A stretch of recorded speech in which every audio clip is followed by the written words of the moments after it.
Nous voici devant le tableau Je suis, tu sais, qui est un travail de matière fait avec des sacs postaux, des anciens sacs postaux.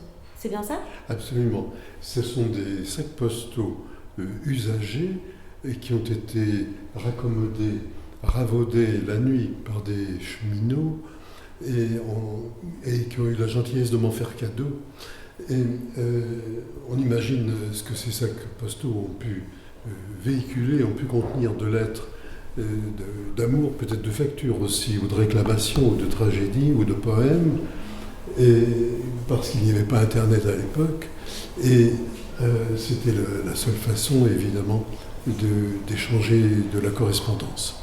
Et ce tableau est cher à mon cœur, je le promène à travers le monde d'exposition en exposition, et évidemment, je suis à chaque fois émerveillé par le fait qu'on sente la main dans les raccommodages de ces messieurs qui passaient leur nuit au travail pour nous. Le titre du tableau, Je suis, tu sais, est un jeu de mots que vous entendez, c'est-à-dire que c'est aussi toute la symbolique d'un travail.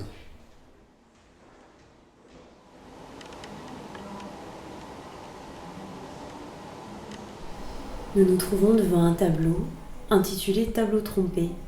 Est-ce que tu pourrais nous en dire un peu plus sur son histoire?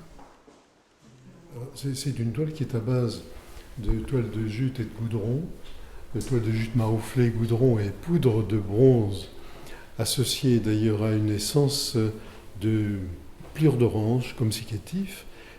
La peinture, c'est toute une cuisine. Hein. Et la recette, je ne suis pas avare de mes recettes. C'est fait pour être partagé. Alors quant au titre, c'est très simple. J'avais sur le bras une enfant de 2 ans qui, me voyant sabrer la toile pour ensuite la raccommoder avec de la ficelle, s'est mise à crier « Ah, tableau trompé !» Et c'est elle qui a trouvé le titre.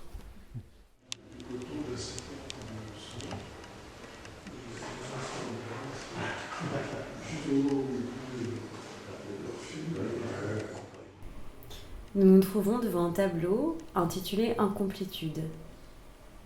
Pourquoi avoir choisi ce titre? Parce que on voit bien le pauvre qu'il en manque un morceau, hein, lequel est perdu de façon définitive. Ce qui m'a intéressé dans ce travail, bien entendu, c'est le soleil dans ce morceau de tournesol, et puis bien sûr quelques équations qui se promènent en haut, de topologie, parce que c'est le résultat d'une génération de travail avec Lacan sur une autre planète qui est celle de la psychanalyse. Mais ce qui nous intéresse particulièrement dans ce travail, dans cette œuvre-là, c'est qu'il s'agit d'un projet de tissage qu'on peut voir en chantier d'ailleurs dans une autre vidéo, et ça va donner une tapisserie de Busson qui sera probablement très jolie.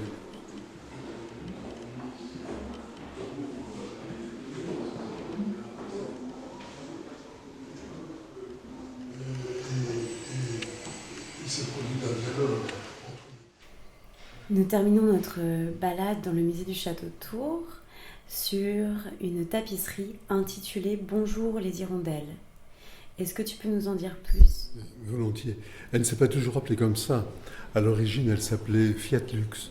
Et puis un jour, elle a été exposée dans une chapelle du XIIe siècle dans la commune d'Ars en Creuse. Il y avait une foule extraordinaire, une fête champêtre, plein de vedettes cachées dans la région étaient là. Nathalie Baye, France Gall, etc. Victor Lanoux, Michel Berger qui était encore de ce monde, bref. Et puis, dans cette chapelle du XIIe siècle, des hirondelles tournoyaient dans la voûte. Et subitement, devant les caméras de France 3, elles sont venues toutes s'aligner sur le haut de la tapisserie, regardant le public. Et les caméras ont saisi cet instant de grâce. Et depuis lors, la tapisserie s'est appelée Bonjour les hirondelles.